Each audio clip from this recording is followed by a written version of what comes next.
Did you know about the mysterious Bermuda Triangle? Have you ever heard of mysterious disappearances happening there? Well, I do. Hello everyone, my name is Ampong Yizong. I'm from Primary 3 Fastidious Tier 2 branch.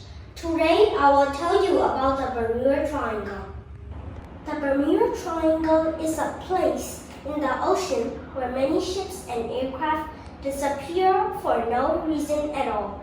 It is very deep and mysterious. There are many stories about the Bermuda Triangle. This grabs scientists' attention. But the truth is, the Bermuda Triangle is very dangerous. The Bermuda Triangle is located at the coast of Florida, Puerto Rico, and Bermuda, making a triangle. It got really serious when the USS Cyclops disappeared without an SOS distress call. The Cyclops vanished sometime after March 4, 1918, with 309 men aboard. It was the biggest ship to go missing. The last known message from the ship said simply, "Weather fair, all well." The disappearances are unknown. It might be storms, rogue waves, or time travel, but it certainly isn't aliens, Atlantis, or Bigfoot. After the USS Cyclops was the USS Proteus, a ship. It disappeared to an unknown cause sometime after 23rd November 1941. People weren't concerned about the Bermuda Triangle until December 5, 1945, when American torpedo bombers, or Flight 19, disappeared over the Bermuda Triangle or Devil's Triangle, losing contact to headquarters. When Flight 19 disappeared, the United States Navy sent 2 rescue airplanes. Only one returned. Oh, I forgot to tell you that Flight 19 wasn't the first concern. It was Christopher Columbus. One day, he was sailing and he noticed his compass going westward. Then the waves crashed up and down. He saw a light in the distance. He described it as a wax candle. Okay, so this one is very different.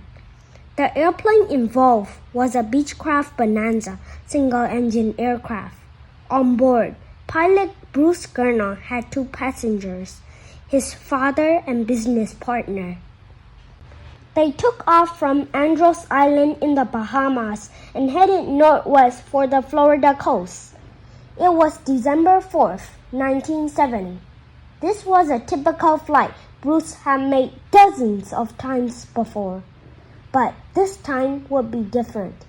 The trip usually took about an hour and a half with no mysterious phenomena. At an altitude of 1,000 feet, Bruce noticed a small cloud up ahead. The cloud kept growing, not from the plane getting closer.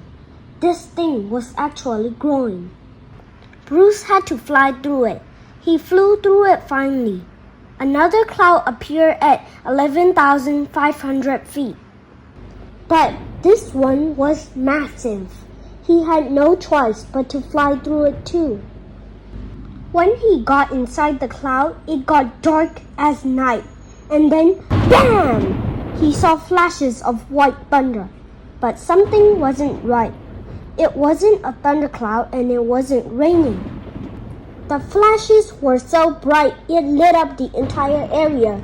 Bruce kept flying for another 30 minutes when he realized this was the same cloud he had gone in earlier. It was about 1 mile wide and seemed endless. But a minute later, he saw a light at the end of the tunnel. But all of a sudden, the walls started narrowing and were closing in on the plane. The navigational instruments started bugging out. The compass was spinning by itself clockwise. The electronic instruments started malfunctioning. But Then he burst out of this foggy trap.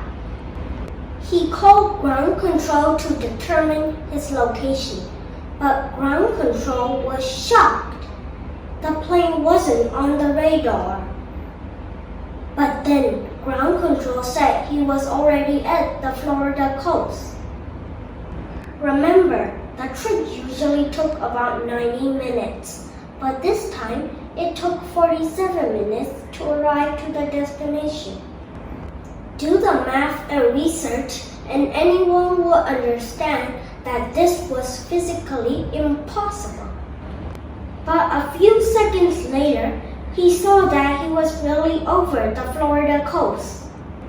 The plane landed safely, and now it was time to solve this mystery. He checked the remaining fuel on his watch.